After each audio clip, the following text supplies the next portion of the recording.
Lá em Atos 13:11, quando um mágico tenta se opor ao Evangelho e o apóstolo Paulo invoca uma maldição contra ele, é dito que Jesus, ele age a partir da oração da invocação do apóstolo Paulo. E lá no capítulo 16, versículo 14, é dito que o Senhor, ele abriu o coração de Lídia para o Evangelho quando Paulo pregou para ela. Então, tem muitos outros textos que eu poderia citar aqui, mas eu trouxe apenas estes para mostrar que o livro de Atos é sobre Jesus. Sobre Jesus, o protagonista do livro de Atos é Jesus. Atos dos Apóstolos, na verdade, é Atos de Jesus, como Jesus continua sua obra por meio da igreja. Vejam aí no versículo 2. Ele diz assim, que ele escreveu o seu evangelho, relatando sobre o que Jesus começou a fazer e ensinar, até o dia em que foi elevado às alturas, depois de haver dado mandamentos por meio do Espírito Santo aos apóstolos que tinha escolhido. Então Lucas diz assim, que Jesus ressuscitou, que Jesus esteve com os seus apóstolos e ele esteve dando ensinamento, instrução, mandamentos para aqueles 11 que ele havia escolhido, mandamentos sob a direção do Espírito Santo. Qual é esse mandamento? A grande comissão. Vocês lembram como termina o Evangelho de Mateus? Com o Senhor Jesus reunindo os seus apóstolos, os 11 apóstolos, a mesma coisa que Lucas está dizendo aqui. E ele diz assim, vão, ou ide, façam discípulos, batizando-os em nome do Pai, do Filho e do Espírito Santo, e ensinando-os a guardar todas as coisas que eles tenham ensinado. Então, quando Lucas coloca esse versículo 2 aqui, em ligação com a grande comissão, ele está falando uma coisa só. Ele nos diz que durante o período de 40 dias entre a sua ressurreição e a sua ascensão, o Senhor Jesus esteve instruindo os seus discípulos acerca do ensino do Evangelho. Ele esteve preparando os seus apóstolos para a grande comissão que eles haveriam de cumprir. Ele esteve conversando, convivendo, comendo com eles, capacitando eles, preparando eles para que eles fossem e pudessem cumprir a grande comissão, para que eles fossem e pudessem pregar o Evangelho, para que eles fossem e pudessem servir como testemunhas do Senhor Jesus diante do mundo. É isso que Lucas está nos dizendo aqui. Então, o que é que isso nos mostra, irmãos? Qual é a lição que nós podemos extrair aqui deste primeiro ponto? Que Jesus, ele está vivo, que Jesus, ele reina e que Jesus continua a sua obra. E Jesus continua a sua obra por meio da minha vida. Jesus continua a sua obra por meio da sua vida, por meio da vida de cada um de nós. Jesus vive e Jesus continua a sua obra por meio da sua igreja, por meio do seu povo, por meio daqueles que foram chamados para serem suas testemunhas, por meio daqueles que receberam a grande comissão de ir e pregar o Evangelho, anunciar, testemunhar Cristo Jesus para as pessoas.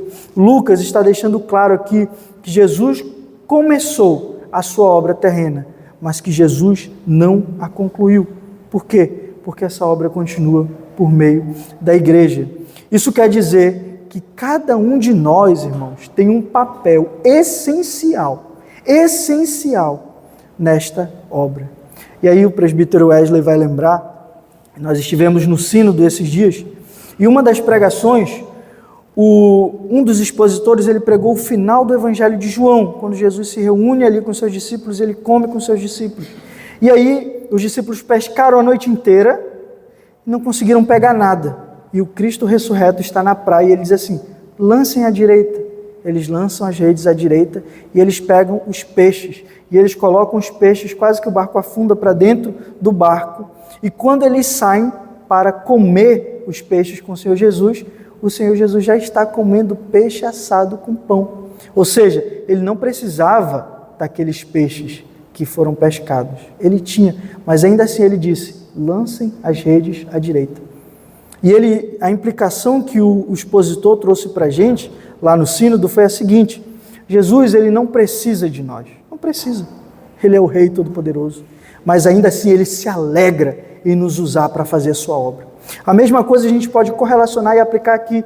Jesus, ele não precisa de nós para testemunhar, Mas Ele se alegra quando nós entendemos qual é o nosso papel, qual é o nosso propósito, para o que fomos chamados. O cristão foi chamado para ser testemunha de Cristo Jesus entre as nações, e o Senhor se alegra quando nós compreendemos isso e quando nós vivenciamos isso no nosso dia a dia. Então reconheçamos, irmãos, que nós fomos chamados para dar continuidade à obra de Cristo Jesus no mundo, para ser as suas testemunhas. E eu quero desafiar você nesta semana a você escolher uma pessoa. Escolha uma pessoa da sua família, escolha uma pessoa do seu trabalho, escolha uma pessoa dentre os seus vizinhos, entre os seus amigos, e fale, compartilhe o amor de Cristo de maneira intencional. Primeiro ore, escolha a pessoa, diga, não, eu vou falar de Cristo Jesus para essa pessoa, vou falar do amor de Cristo para essa pessoa, e ore por ela. Diz assim, Senhor, abra o coração dela, Senhor Deus. Dá-me, Senhor Deus, a oportunidade de testemunhar de Cristo para ela, Senhor Deus. Dá-me a oportunidade, Senhor Deus, de falar de maneira clara da Tua mensagem para ela. Abre o seu coração, Senhor Deus, que ela ouça, entenda, se converta, se arrependa, se coloque aos seus pés, Senhor Deus, e venha fazer parte do Teu povo. E apresente o Evangelho de Cristo, porque para isso é que você foi chamado. E quando você faz isso, você é um instrumento de Deus, você é um agente de transformação neste mundo. Amém, irmãos? Amém. Em segundo lugar, Lucas, no versículo 3, ele vai falar sobre as provas da ressurreição. Vejam comigo, versículo 3. Depois de ter padecido, Jesus se apresentou vivo a seus apóstolos, com muitas provas incontestáveis, aparecendo-lhes durante 40 dias e falando das coisas relacionadas com o reino de Deus. Então a gente viu o primeiro objetivo de Lucas, apresentar Jesus, dizer que Jesus continua a sua obra. E aqui a gente vê o segundo objetivo de Lucas, que é o de relatar a veracidade histórica da ressurreição de Jesus.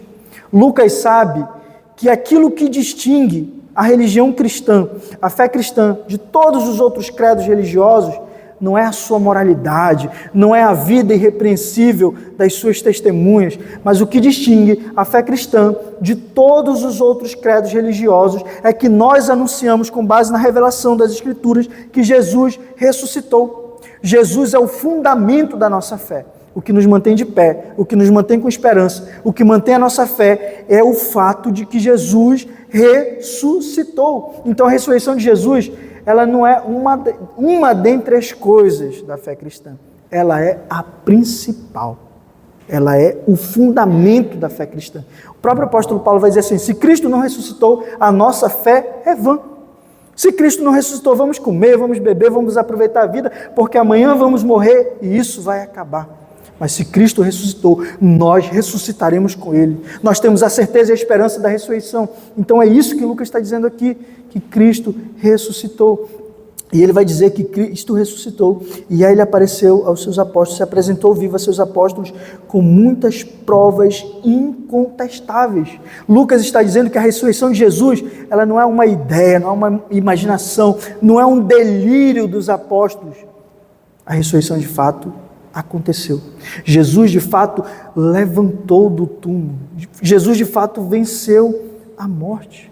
E ele sustenta isso afirmando que Jesus de fato ressuscitou. E nós temos algumas aparições do Senhor Jesus nos evangelhos, no livro de Atos e nas escrituras que de fato atestam isso. Primeiro, lá em Mateus 28, 9 e 10, Jesus ele aparece às mulheres vêm, conversam com o Senhor Jesus. Lá em João 20, 11 a 18, ele aparece a Maria Madalena, que tenta abraçá-lo, e ele diz, não me retenha, porque ainda não fui para o Pai. Ele aparece lá em Lucas 24, 13 a 32, para os 2 discípulos de Emaús, conversa com eles, caminha com eles, dá uma palavra amigável quando eles estão tristes por causa da ressurreição, dizendo assim, como vocês são nécios e não entenderam o que as Escrituras falam sobre o Messias, parte o pão e eles reconhecem o Senhor Jesus. Mais tarde ele aparece também a Pedro, segundo o relato de Lucas 24, 34. Ele aparece aos 10 discípulos que estão trancados com medo dos líderes judaicos. Ele aparece para eles, Tomé não está. Eles dizem para Tomé diz assim, a menos que eu veja a marca das suas mãos, a menos que eu veja a marca do seu lado, eu não vou acreditar. Passados 7 dias o Senhor aparece de novo com Tomé presente, ele diz, Tomé, está aqui, coloca a tua mão, toca aqui, Tomé. E Tomé, impressionado, diz assim: meu Senhor e meu Deus. Ele aparece também para ele e ainda diz: toca aqui, Tomé, para você ver que eu sou de fato o Senhor Jesus. Mais tarde ele aparece para os 7 discípulos pescando na Galileia, para os 11 discípulos, onde ele entrega a grande comissão. E o apóstolo Paulo, lá em 1 Coríntios capítulo 15, versículo 6, ele diz que Jesus aparece para 500 pessoas, 500 testemunhas, que Paulo diz assim: algumas ainda estão entre nós. E ele cita aquelas pessoas para que os coríntios possam ir lá e verificar que de fato Jesus ressuscitou. Então o que é que Lucas está querendo dizer com isso? Que Jesus, ele é o protagonista do livro de Atos, que Jesus continua a sua obra através da igreja. Por quê? Porque ele ressuscitou, porque ele está vivo. Só por isso Jesus pode continuar a sua obra através da igreja, porque Jesus está vivo. É isso que ele está dizendo aqui. Jesus vive e Jesus está sentado à direita do Pai. Jesus reina, Jesus governa a sua igreja. É por isso que a sua igreja pode ir, porque Jesus está vivo. É por isso que a sua igreja pode anunciar a palavra de Deus, porque Jesus está vivo. É por isso que quando as pessoas ouvem a pregação do Evangelho, elas se convertem, porque Jesus está vivo, Ele não está morto. Você não tem o túmulo de Jesus para que você possa visitar. Por quê? Porque a morte não pôde retê-la. Porque Ele ressuscitou, Ele venceu a morte. E essa é a razão e o fundamento da nossa fé e da nossa esperança, que Ele está vivo. E porque Ele está vivo, existe sucesso. O sucesso é garantido para a pregação do Evangelho da igreja, porque Jesus está vivo. É isso que Lucas está dizendo aqui. E ele diz que durante esses 40 dias em que Jesus esteve com seus discípulos, ele esteve conversando sobre o quê? As coisas relacionadas com o reino de Deus. O que é o reino de Deus, irmãos? O reino de Deus é o governo de Deus sobre o coração e sobre a vida das pessoas que foram salvas, que foram redimidas por Cristo Jesus. Lembre-se, o reino de Deus é o governo de Deus. Por que é importante entendermos isso, irmãos? Porque isso nos dá a perspectiva de que o reino de Deus não é algo que vai acontecer. Às vezes a gente tem muito essa percepção: quando o reino de Deus se consumar, quando Jesus voltar, as coisas serão diferentes. Mas o reino de Deus, irmãos, ele não é algo simplesmente futuro. Ele vai se consumar no futuro. Mas o reino de Deus, ele acontece, ele se efetiva aqui e agora.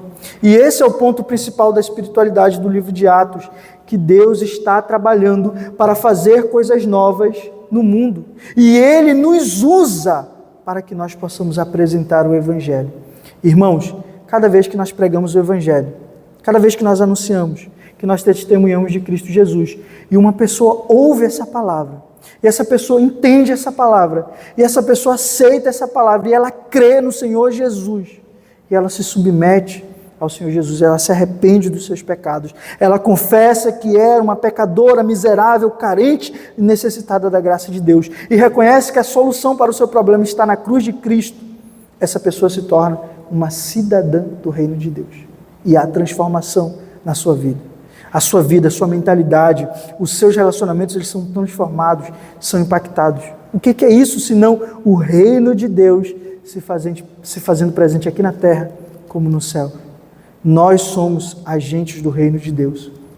Sabe uma coisa, irmãos? Que é incômoda, mas que é verdadeira. Sabe por que a igreja de Atos, aquelas 120 pessoas reunidas ali naquele cenáculo, de pescadores e letrados que não estudaram a palavra de Deus, que não eram teólogos profundos, sabe por que eles conseguiram transtornar o mundo ao seu redor? Sabe por que eles conseguiram mudar o mundo de cabeça para baixo ou de cabeça para cima? Porque na verdade é o mundo que está errado.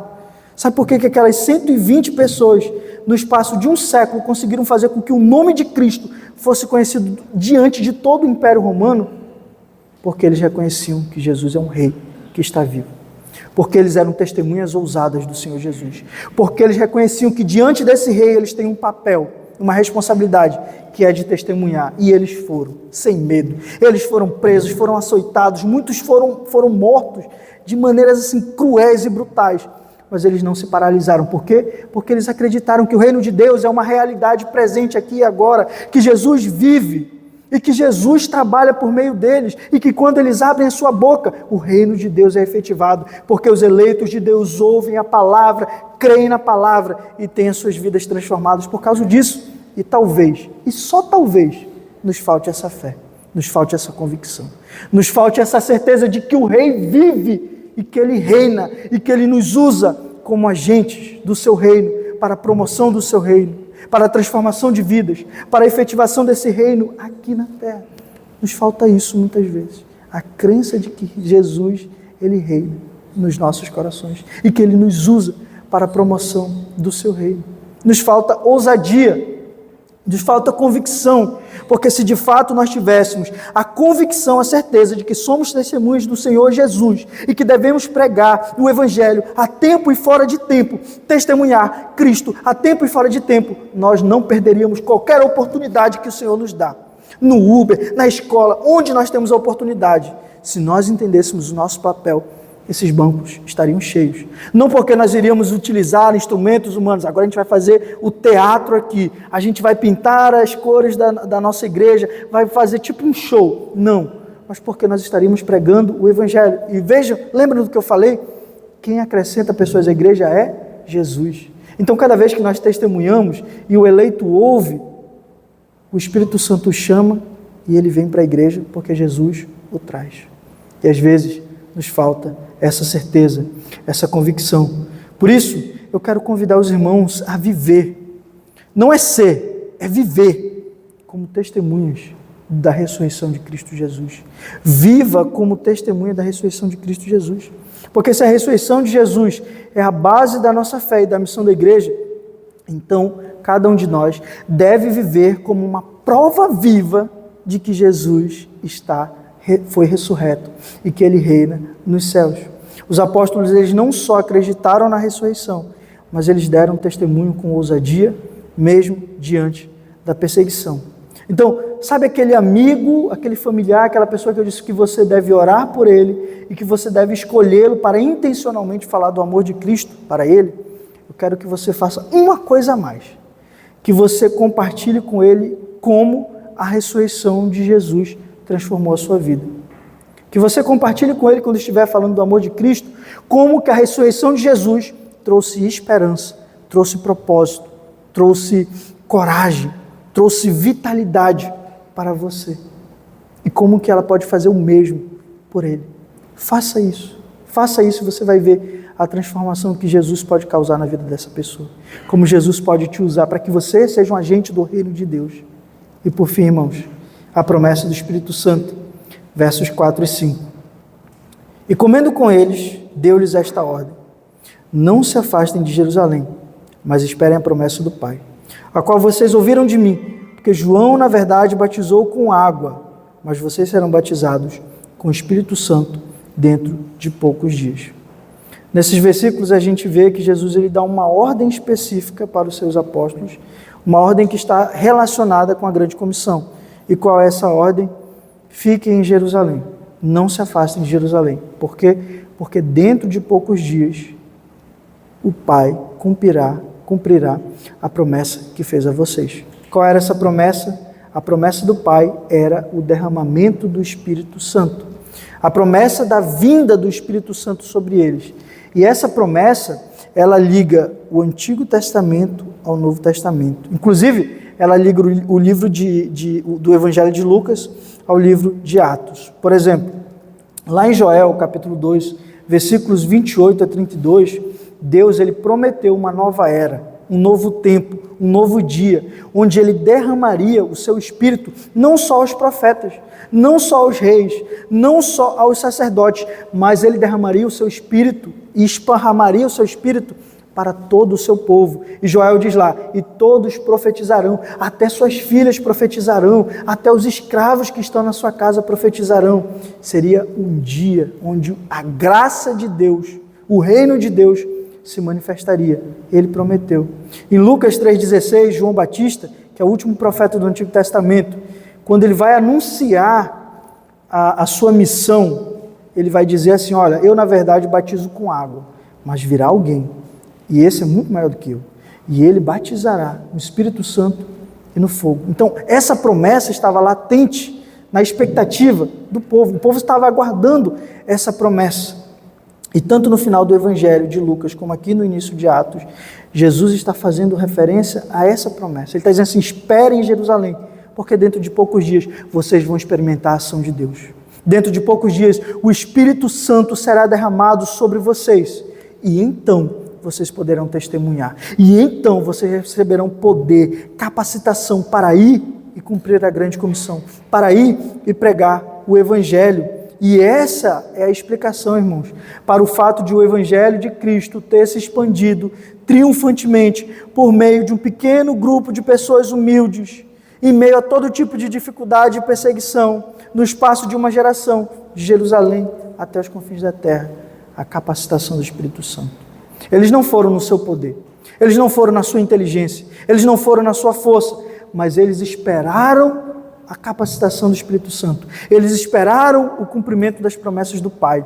Eles esperaram que o Espírito Santo descesse sobre eles e desse força, poder, ousadia, para que eles pudessem ir e cumprir a grande comissão, ir pregar o Evangelho, ir e testemunhar, ir e fazer discípulos para Cristo Jesus, o poder do Espírito Santo.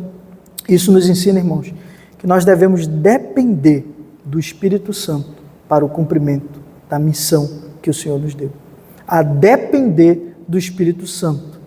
Então, Jesus deixou claro que a missão não é feita a partir do ser humano, mas é feita a partir da capacitação do Espírito Santo. E às vezes, irmãos, a gente tenta servir ao Senhor com as nossas forças. A gente tenta servir o Senhor achando que a nossa visão ministerial é a correta. A gente acha que a gente precisa ter muitos recursos. Olha, se a gente não tiver tantos mil, é impossível fazermos missões.